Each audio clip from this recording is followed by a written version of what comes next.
If you've struggled with stress, balance, or burnout, and simply feel discouraged or even defeated, and if you're ready to move from force to flow and enjoy ultimate Zen success in your career, health, or relationships, then the Zen Success Show is for you.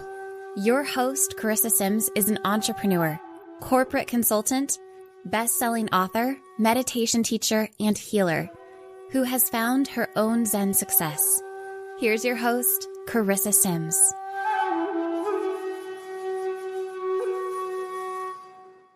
Welcome to this week's episode of Zen Success. Today, I have the pleasure of speaking with Lion Goodman. Lion is a transformational coach, author, healer, and teacher. At the age of 26, Lion was shot in the head 4 times.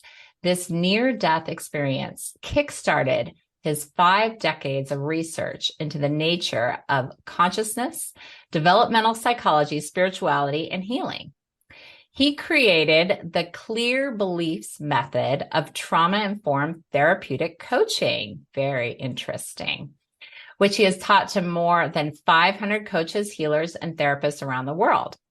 His training, oh wow, I'm having like a heart expansion. His training is accredited by both the International Coaching Federation and Association for Coaching. In a single session, Lion can eliminate a client's limiting or negative belief from their subconscious mind, heal a childhood wound, or resolve a trauma from the past.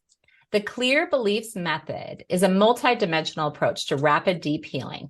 Lion has taught workshops around the world and authored 5 books, including Creating on Purpose, Clear Your Clients' Limiting Beliefs, and Menlightenment. He is a co-author of a new book, Transforming Trauma, with Joe Vitale, Marci Shimoff, John Demartini, and Christy Whitman. Welcome, Lion.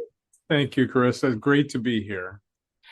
Yes, it's so nice to meet you. I'm so happy you were referred to me because everything you're doing is so in alignment with my coaching and healing and the message that I try to portray to my audience in the podcast. So it's just I just so appreciate your persistence and your inquiry and everything. And now here we are finally months later, finally talking. And I'm just really excited to learn more about the depth of your work and your amazing book with all these incredible people. So thanks for being here. Happy to be here. And I really appreciate your work in the world and this podcast and how you reach out to the world and share these ideas. Thank you. Thank you for saying that. So I want to go into some concepts about death. So what do you believe happens when we die? Well, first of all, we need to talk about belief to talk about whether I believe in death or not. Okay, let's have some context here. I like it. I like it. Okay. Yes, so we have to make sure we're coming from the right place. Right. So for me, beliefs are the structures of the mind. We could call it the infrastructure of the mind, in the same way that neurons are the infrastructure of the brain. We start. Did you study neuroscience? I did, yes. So most people think of beliefs as a mental construct, like I believe in Santa Claus or I don't believe in, more government, right? But beliefs are actually infrastructure. They're what the mind is made of. And babies in the womb are beginning to form their mind through identifying patterns and then using those patterns to survive. And so this is at the level, so this is way before words, right? They're pre-verbal. A baby coming out of the womb can identify the mother's voice as distinguished from another woman's voice. So they're already identifying patterns. And then we begin to identify patterns in our world, in the swirl of experience. This face comes close and I feel warm and nurtured. That face comes close, I feel cold and prickly. So when I talk about beliefs, I'm talking about this infrastructure of the mind. And because I understand it, I don't believe anything. Because I know that a belief is just a sort of a microcosm of the infinite universe, right? It's a small pattern in the infinite universe. That resides within us. Yes, it's our own pattern. Now, there's family patterns that because we get indoctrinated by our family, and there's cultural patterns we get indoctrinated by our culture. We grow up inside the soup of beliefs of our culture, and we take them on because that's how we belong to the family or to the group. And so we're constantly taking on the beliefs of others eagerly, even if they're indoctrinated into us, even if they're negative. If a parent says, you're a waste of space, you take it on because you want to align with your parent. Because if you are similar, if you are like your parent, they will like you and they won't flush you down the toilet. So this really primitive instinct causes us to take on the beliefs around us and then work with them, use them, either thrive or not thrive based on them, because they're useful when we're children, not so useful when we're adults. As an example, I use a good belief for a baby is if I cry and make a fuss, I'll get taken care of. That really works for a baby. But some people never get rid of that belief and are still using it as adults. I'm sorry, I'm laughing. It's true. I'm just like imagining all these adults like crying, like because they need help or whatever it might be. And gosh, that's amazing. I just haven't heard it referenced like that before. But then, there's people who cried and no one came for help. So then what happens? Then they form a new belief. They form the belief, if I stay quiet and I don't make any noise, I'll get taken care of. So what if they don't get taken care of? Well, even if you're quiet? Then they die. Okay. Or they get taken out of the home. Because I've heard of people, successful people that remember just crying and no one being there. And it's just interesting to hear that they remember that. Yes. And they can form the belief, okay, I'm not going to get cared for. I need to do it myself. Yeah. So they become self-sufficient, and self-sufficiency is honored in our culture. Oh, look at little Johnny. Isn't he great? He doesn't need to be taken care of. Yeah. He's self-sufficient. Unfortunately, Johnny believes nobody's ever going to care for me, so I'll just do it myself. I'll take care of myself. So these are very deep beliefs that get formed early in childhood before we have words. So they're pre-verbal subconscious beliefs. Yeah. And that can close your heart off to others, right? Absolutely. And Absolutely. relationships and a child whose parent dies doesn't know or understand death. They just feel abandoned. And so they're going to, if those feelings are overwhelming to the child or the infant, which they usually are, because they're big feelings, the child will just shut down. It's like shock. If they shut down their emotional body so they don't have to feel the pain. And so then that's a pattern that stays stuck in them for their whole life until they unfreeze it. And so do you believe that babies take on the belief systems of their mother and father from their DNA, or from the voices that they may integrate into the womb? All of those things are true because we take on the beliefs of our environment, of our parents, of our siblings, of our teachers, of our friends, of the TV, of the media, of the internet. So of our ancestors, there is epigenetics proof that trauma, it can be seen in up to 4 generations after a rat is traumatized. 4 generations later, you can still see the trauma markers in their telomeres, in their DNA caps. So we know that trauma, especially, can be passed down. We're also aware that we're multidimensional beings having multidimensional experiences, including picking up things psychically, right? Yeah. So in the air, we pick up understandings. When we're in the womb, we're actually feeling everything mother feels and thinking everything mother thinks and eating everything mother eats, right? So we are part of the mother, and therefore whatever's going on in the mother is going to be part of the information that the baby uses to develop a self.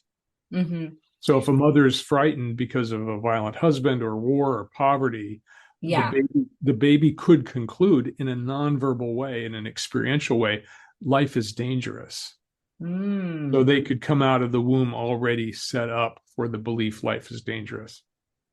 Yeah, that's interesting. My mom was in a fire when I was in the womb, and, barely survived. We barely survived. And she also saved other people.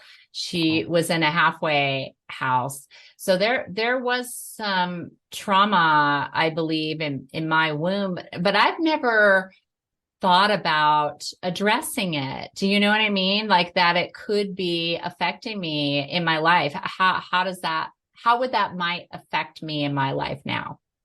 Well, there's many possibilities. It might not affect you at all, depending on what happened afterwards. It's like if everything recovered, our bodies are built to recover from trauma. The problem is not the trauma itself; it's what we do with it afterwards. Did we make some meaning out of it? Like, oh, that means, a child whose a parent dies, that means I'm not worthy of love, right? So the belief that gets formed after the trauma, not the trauma itself. A child who's beaten by their father may come to the conclusion, I'm no good. I'm rotten. There's something wrong with me, which is one of the most common beliefs around. Is there something wrong with me? So that's what carries forward. It's not the physical trauma. It's Right. So if a child is traumatized but then cared for immediately, I've got you, it's okay, we'll be okay, we're going to do fine, then the child can recover and integrate the trauma into their system. I see. Yeah. So in a way, it's how you react or what happens after and how you respond to that. If you take that in and feel that comfort and love, or maybe you push it away because that, you don't want to be hurt again by someone you love. Right. Yeah. So there's many ways to go based on what happens to you. And we really just need to work on the things that are stuck in us, because the things that we recovered from, integrated and moved on from, they're not the problem. The problem is the ones we didn't integrate, that we didn't heal from, that are still stuck and still impacting our relationships or our health or our work in the world. And that's what we start with in therapeutic coaching. What's going on? What's in the way? What's the problem? Then we go to the source of that particular problem and work there in the subconscious mind.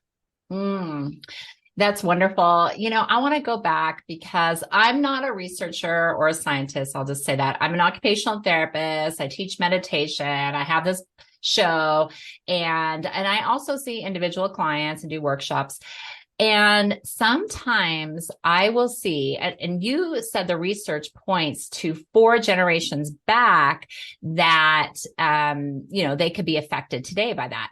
And sometimes I see in my clients, not all the time, 7 generations back. And that when I heal them, it actually can affect the whole lineage in the future as well. So what do you think about that? I don't know. I was just curious because I'm wondering if I'm accurate.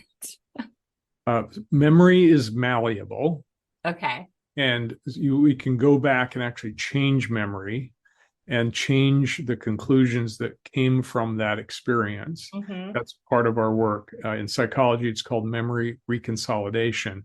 And that's scientifically proven in rats, at least. And it's expanded to humans that we can actually take apart a memory, shift it, and then put it back together. So that is the nature of our work, a significant part of the work we do. Beautiful. I happen to conceive of the lineage we have that goes back not just 7 generations, but also karmically back perhaps. Oh, past lives. Yeah, tens of thousands of Oh, years. that's awesome. Yeah, I see that coming through too. Right, Yeah. right. And that those experiences, whatever we're carrying from the past, can be healed. Now, some things from the past, like bad karma, has to be healed with good karma, with good action, right? It's not just a thought form. Sometimes we have to get it into action in the same way that when we change our beliefs, we have to change our behavior. Otherwise, what good is it? Right? So there's always behavioral change. When we change something at the core, like a self-image, for example, I'm no good. If we can change that at the core, suddenly the person doesn't feel that anymore, and they are a different person. So they're the person who has self-esteem rather than no self-esteem. So we can do that quite rapidly. But there's other things that are negative karma, the doingness karma, that has to be undone through doingness. Interesting. Yeah. This is so fascinating. I love this conversation. And I'm also wondering about my own kids. So they're young, pretty young, 7 and 10. And now I feel like, oh my gosh, I wonder if I am actually giving them trauma when I'm criticizing them, and maybe they're internalizing it and saying I'm no good. Like, for example, it might seem like something minor, like, oh, wash your face is dirty, or take more showers. I'm sorry, I'm confessing. My kids don't like to take showers. But that's a judgment. I'm judging them that I feel like they need to be cleaner than they are. What do you think about something like that? I mean, I guess anything could be considered trauma. I'm just being hypothetical. Most trauma from criticism comes from the error that you're bad, not that you're good and you did something bad. So most of our parents didn't have that distinction. They just said, you stink.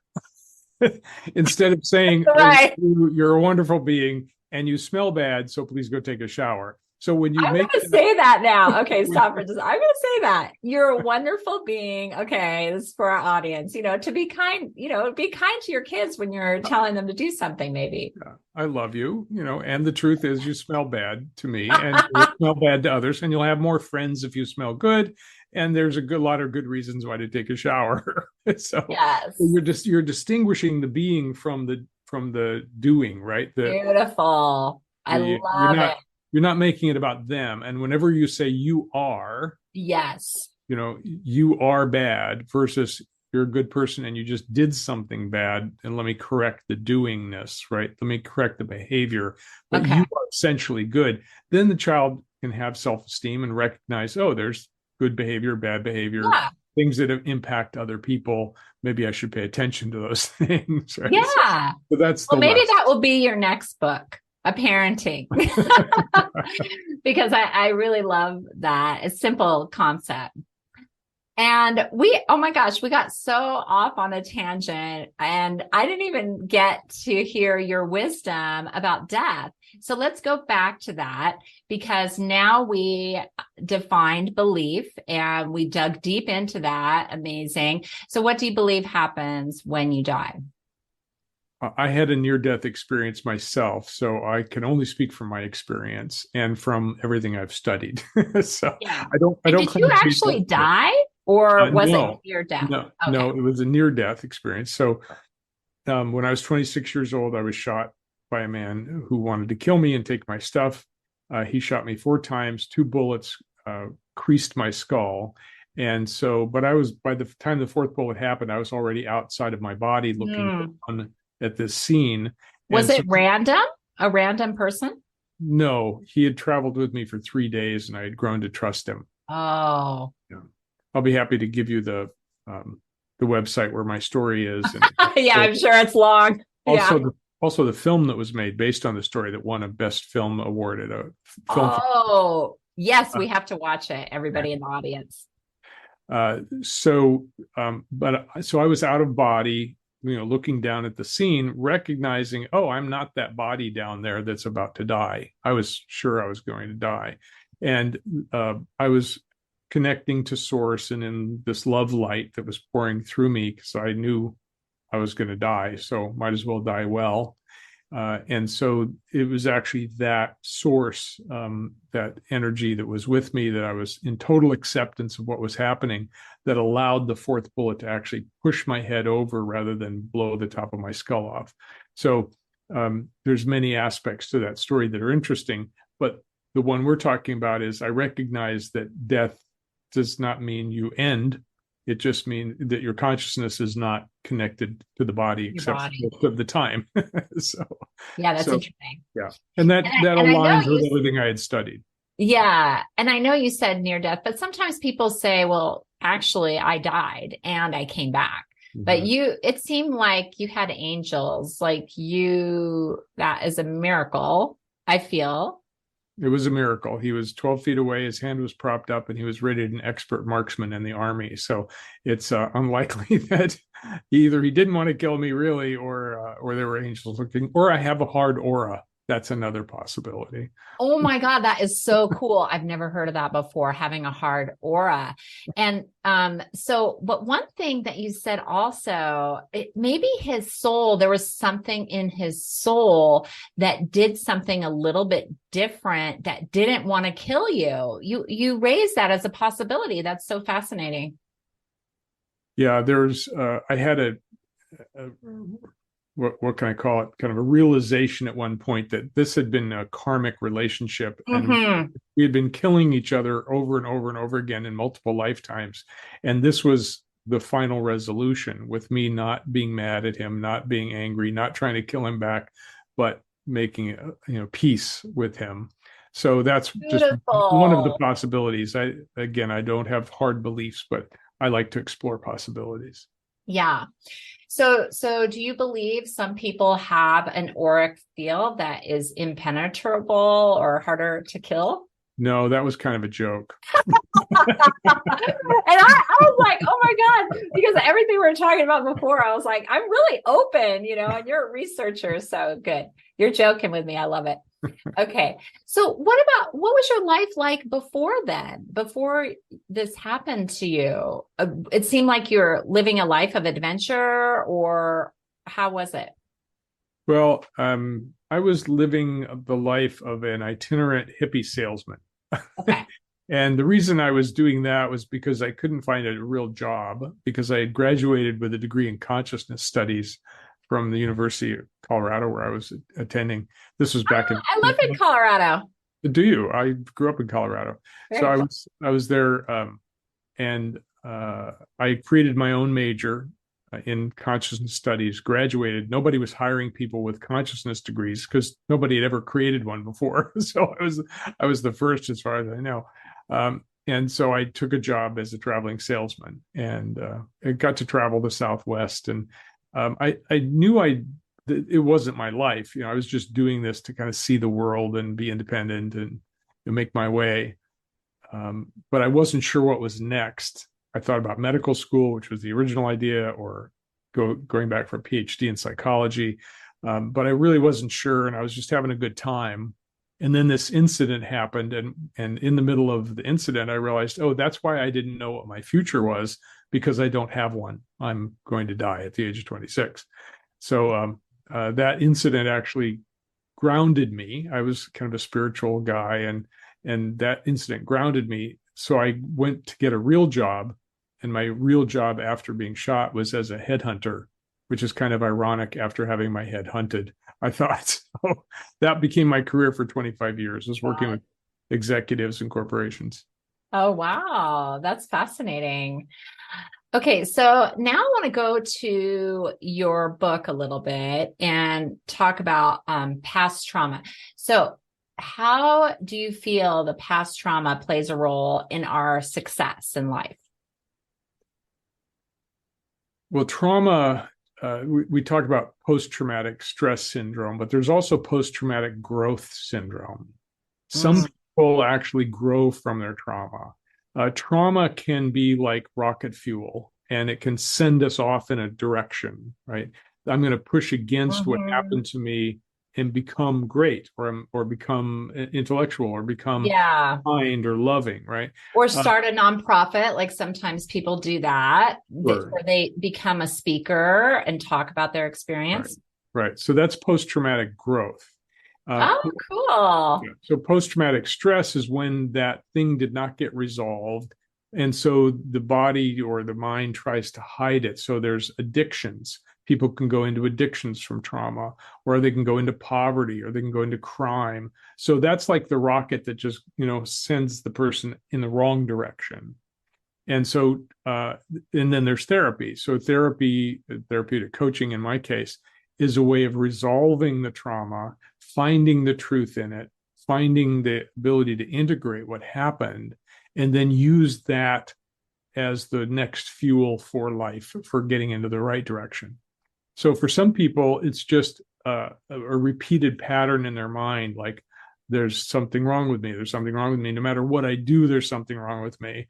Or I'm an imposter. I'm not really this person that's a speaker talking about, enlightenment. Inside, I'm still a broken child, right? So these are things that can be solved, can be resolved, and integrated into the person's life so that the direction is forward instead of backward. It's like a leash being, holding somebody back. Interesting. So how can that impact us financially? Well, if you believe there's something wrong with you, then if someone paid you money, they would be paying somebody who there's something wrong with. so you don't want to be financially successful. Or if you're hiding because you're a terrible person, you don't want to be a speaker and speak out and talk to people about your skills, because then they would see you, they would see how broken you are, and you would not be able to handle being seen because of the shame. So there's all kinds of ways that we compensate for early traumas, and some are successful, some we would call unsuccessful, but anyone can heal their trauma. I've worked with people who had unbelievably terrible trauma repeatedly in childhood, and gotten them into a natural life, into a healthy life. So the more complex the trauma, the more repeated the trauma is, the longer it takes to resolve, but it can be resolved piece by piece. And what about romantically? How can that trauma hold us back in relationships? Well, we are relational beings, and our first relationships are with our parents and our siblings. And we model ourselves after the people that we're with, because we want to belong to the family, so we don't get thrown out to the wolves. So a child learns what love is by how their parents treat each other and how the parents treat them. And so we carry that pattern with us, because that's what love is. So if there's abandonment, love equals abandonment. If there's abuse, love equals abuse. If there's kindness, love equals kindness. And then when we grow up and we start looking for love, we look for that thing that we learned what love is.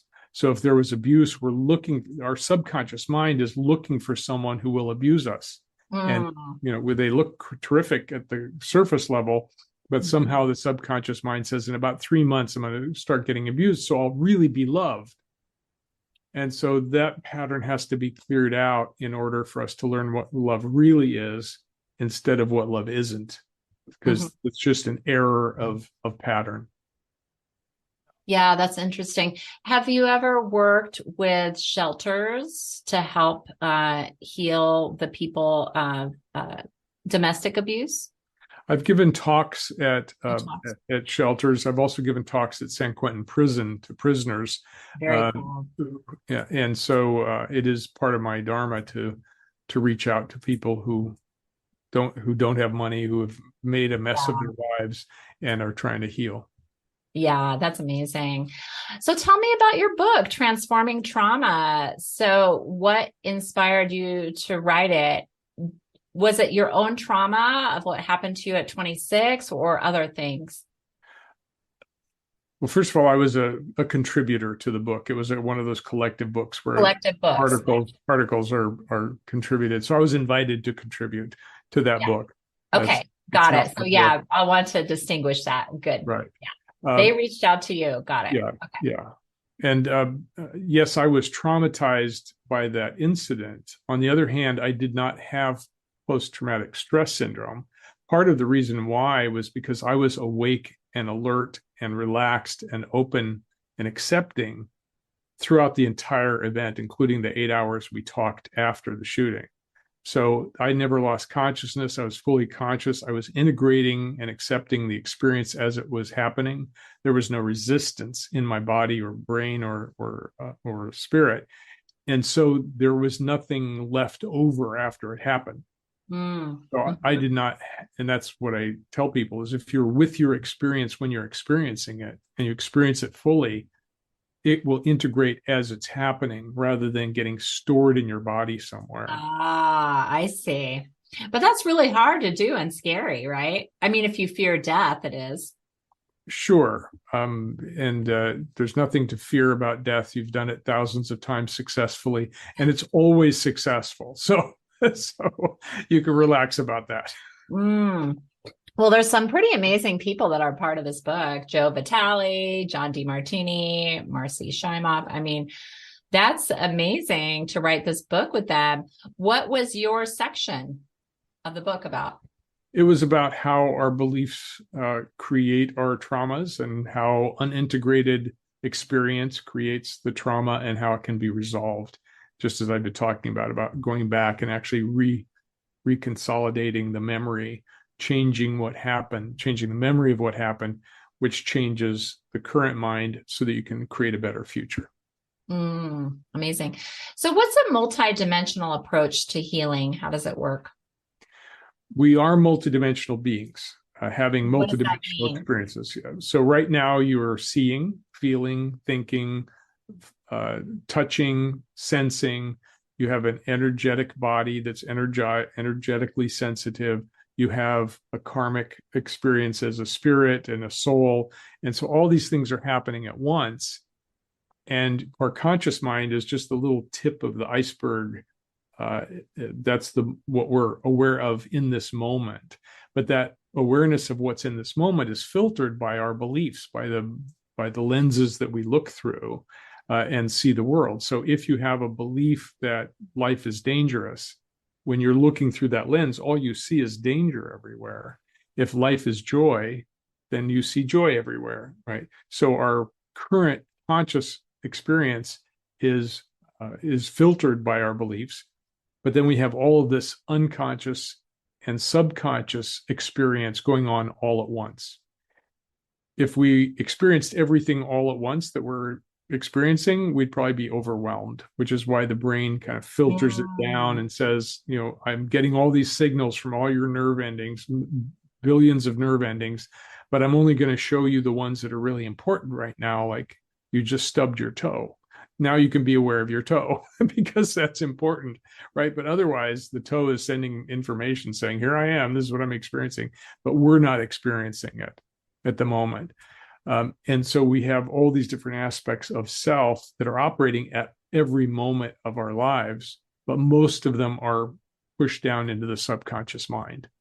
So we're experiencing that. That's our multidimensional experience. And our beliefs are formed out of our experience.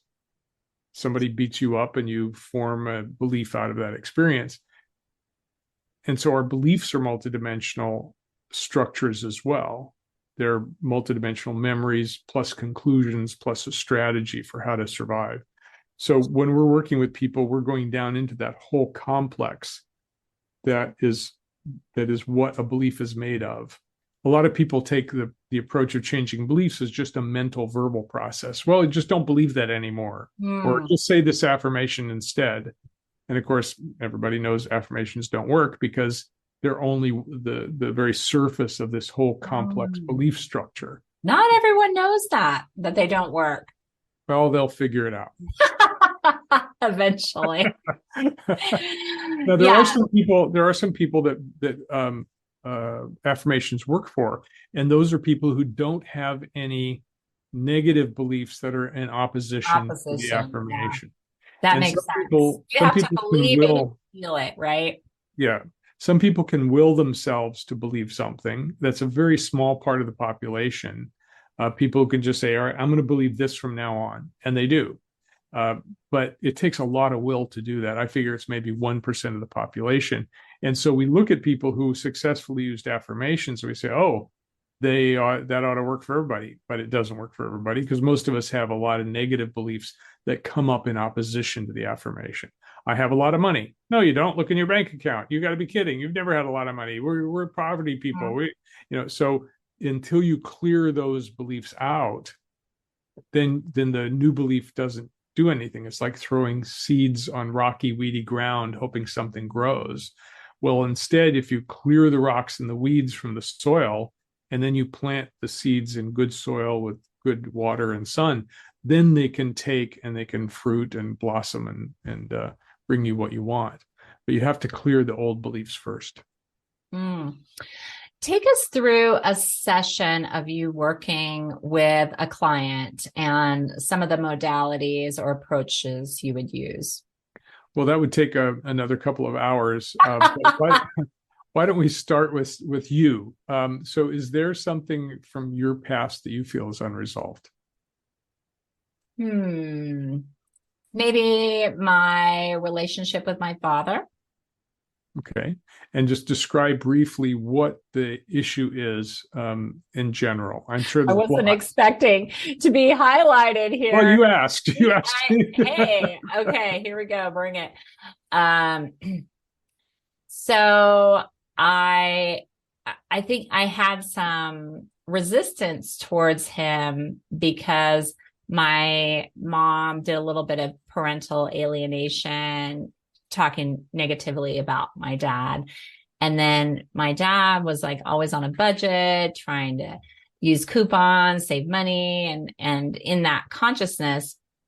And then he also had this dynamic where he didn't really want to spend time with me. He was a little slightly annoyed with me. Like when I'd ask him, oh, I want to learn tennis, he'd just be like, no, don't bother. Or, I would like to run with him and he didn't want me to do that. And then but I loved running and I think I got that from him. And then, I was 16 and I ran a race with him and I beat him and he never ran again. Wow. And he never said, I know. And so it's just kind of like an interesting dynamic. So I have some issues with him, like maybe me not being good enough, him not being good enough, not respecting him, like all this stuff. So anyway, there we go. Yeah, good. Well, it's a lot to work with, but let's narrow it down to one thing. Based on your father's behavior, what did you conclude about yourself? Why would he treat his daughter that way? Well, look, I'll just take the example of me beating him in a race. Like if I shine my light or succeed, I won't get love from my father. Bingo. Okay. There's a great belief to work with. Yeah. So close your eyes for a moment. Okay. If you'd allow me to take you through this process. Okay. And feel what it feels like to hold the belief, if I shine my light, I won't get loved. Mm-hmm. So that's a pretty core belief. And as you say it to yourself, even though there's other parts of you that know that it's not true, but the parts that does believe it's true, feel what that part feels like and feel it in your body. Mm-hmm.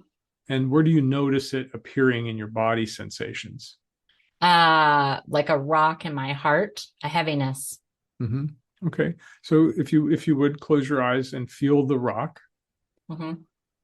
And feel its shape and size.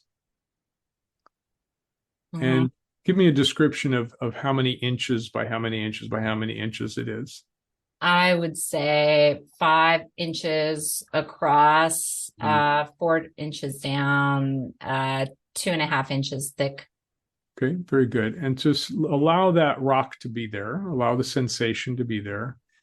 And if you were to take this sensation out of your heart and put it on a weight scale, how much would it weigh?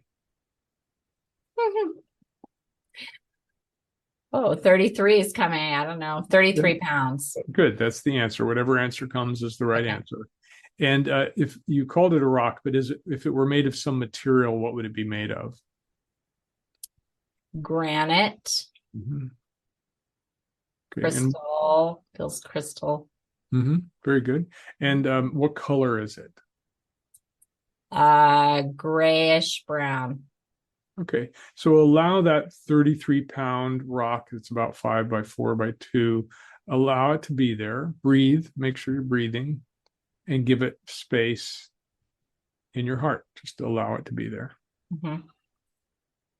Is it putting pressure in any direction? Down. Mm-hmm. Yes. Okay. And is it 33 pounds of pressure pushing down? Mm-hmm. Okay. Very good. And is it moving at all or vibrating, or is it still? It does seem to be moving now. Mm-hmm. It seemed previously it was still. Okay. How is it moving now?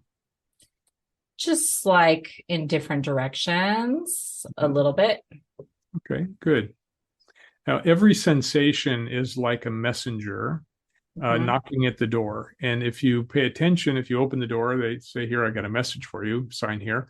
But if you don't open the door, they knock louder and louder and louder until they finally get out a sledgehammer and knock your door down. So put your attention on this rock, this 33-pound rock, and imagine that it's a being you could communicate with, and ask it the question, what message do you have for me? And then listen to whatever it says in whatever language it speaks. You want to know? I would, yes, if you'd be willing to share. Sure, I can share. Stop letting this hold you back. Okay, good. So thank it for communicating. Thank you. And ask it, why haven't I been able to let this go? Okay.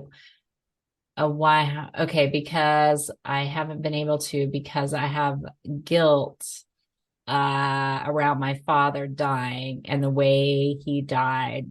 Like I kind of like want his energy with me, maybe still. Oh man, his energy here. So. Okay, good. And so thank it for communicating that. Thank you. And ask, how can I resolve this guilt that I have over my father's death? Well, release and let it go. It was his time anyway. Wow. Yeah. So thank it again. Thank you. And say, is there any other message you have for me? And if not, you can go now. Just do it. Okay, good. Okay, so thank you. I've received your message, and you may now go. Okay. I received your message. Thank you. You may go. Good. And when you're ready, open your eyes. That's so interesting. You know, I had a similar process for healing my own cancer in 2020, where I was talking to my cells and getting the messages. It wasn't this instant for the healing, maybe because of my belief system. It still took me just over a year to heal. Well, cancer is a physicalized phenomenon. Yes. What you just felt was a internal sense phenomenon, which is easier to clear. So just check to see if that thing's in your heart anymore, or is it gone? I still feel something. Okay. And in my heart, but I don't know if it's that. Well, we would then continue the process and work with that. Right. Yeah. But I thought that was a good example of one of the ways we are able to clear things that are hanging around, because now you can let go. Now, you know, it's your dad's time. You weren't the cause.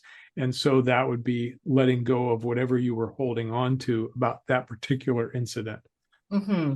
So we have thousands of micro traumas in our lives and some of them are really impactful. So we just go through the process and clear them we've got 12 different techniques. I see. Clearing those things. Yeah. Oh, amazing. Amazing. It was so beautiful. It was such a beautiful experience. Thank you. You're welcome. Well, can you share some success stories from your clients and talking about maybe career or financial success in particular? Sure. One of my favorite stories is a man who came to me. He was a multimillionaire, and he was a multimillionaire because he made millions, then lost millions, and made millions, and lost millions, and made millions, and lost millions. I've heard that before. He was tired of that, and he wanted to understand the pattern. So, in my work with him, I took him back through his body sensations and back in time, and he suddenly remembered being 3 years old, walking with his mother on the streets of New York, holding her hand and seeing a shiny penny on the ground and getting very excited and reaching down for the penny. And his mother jerked him back and said, "Don't touch that, it's dirty." Oh, dirty money. That's right. He had the same realization that he couldn't hold on to his money. He knew how to make money, but he couldn't hold on to it because it was dirty and he shouldn't touch it. So that was the key element that caused the pattern as an adult. He didn't know what the pattern was. He just knew the result of it. And we were able to find it, clear it, and he didn't have to lose money anymore after that. That's amazing. It's so beautiful, and I pick up pennies. I believe everything is abundance.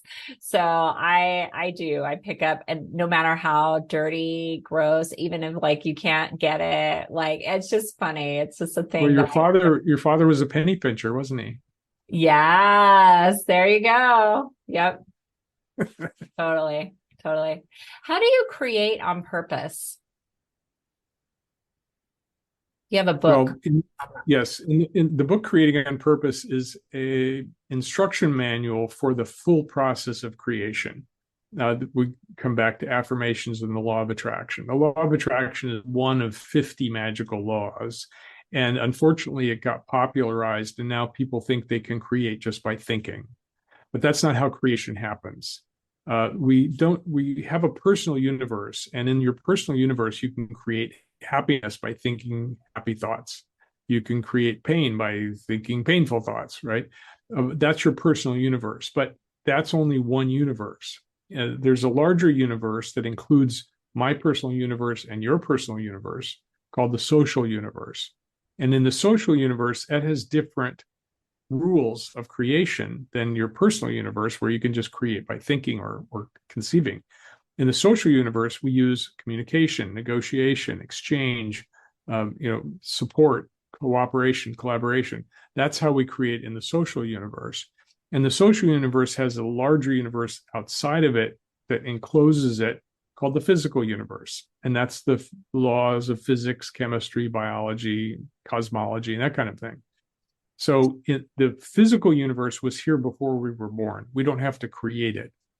But what we can do is we can manipulate it. It has different laws of creation as well. So we can cut and join and shape and color and decorate the physical universe, right? To create something. We can dig up oil from the ground and turn it into plastic, which then gets molded into a something, right? So in order to have the full experience of taking an idea and turning it into reality, you need to work with all 7 levels of creation and all the different universes. And the 7 levels are associated with the chakras. And so in this book, we talk about how the 7th chakra is where ideas come from, because we're connected to spirit, we're connected to something greater than ourselves. Then we visualize it in the 6th chakra. We have to visualize it really clearly so that it can be communicated. Mm-hmm. And then we move to the 5th chakra and communicate it clearly to others and get feedback, because the 5th chakra is also our ears and hearing, not just our voice and talking. Mm-hmm. And so there's the feedback mechanism to shape the idea, to clarify it. And then we move into the heart chakra to get into relationship with people who will help us create that thing, Mm-hmm. team members, supporters, if you're going to build a house, the contractors and bankers. And then we move into the third chakra, which is the power chakra. That's where we start moving materials, moving the earth, moving reality to create the shape of our vision. And then the second chakra is passion. And we need passion for our vision because obstacles happen. Shit happens, right? We need to have the passion that will move us through those obstacles, get us to move the earth, get us to keep going when it's hard. And then the first chakra is our base chakra, but it's connected to our legs and our feet. And that's where we take one step at a time of action to move our vision forward. So when you have all of those 7 areas and all 3 universes integrated, then you can create anything in the world that you can conceive of, at least within the laws of physics. How did you figure that out? Well, Anadea Judith and I joined forces to write that book. She's an expert on the chakras. I was an expert on beliefs, because beliefs are operating at all those levels. And so we realized that we both had approaches to manifestation that if we combined would be really great. And we ended up teaching that course around the world before we wrote the book. The book is now our workshop in a book. And we also have a video program that takes you through the book. You get the book included in the program, and that's at creatingonpurpose.com. So, cool. So that's one of our offerings. Yeah. I love it. It's so interesting. What is Zen success to you? Well, my favorite saying from a Zen master is from Suzuki Roshi, who brought Zen to the US. And he said, everything is perfect just exactly as it is. And it could use a little improvement. So for me, Zen success would mean that I'm in the state of recognizing everything is perfect and wanting to improve the world as well, and give to other people and help with poverty or wounded children or whatever breaks my heart. That's what I should be focused on, because that's where my passion will be, to heal the world. And the world needs a lot of healing. It's not just a little bit of improvement, it's a lot of improvement. So it includes social action, it includes personal action. And so our work for Zen success is to be successful inside ourselves, fully integrated, spiritual, physical, emotional, intellectual beings, working in the world, in the social world, and creating a better world for all. Yeah, wonderful. It's been such a pleasure getting to know you and hearing about your book, Transforming Trauma, and your other book, Creating on Purpose. So I'll put your website and how to buy your class and books in the show notes. So thanks for being on my show today. Thanks, Carissa. It's a pleasure to get to know you, and I appreciate the opportunity.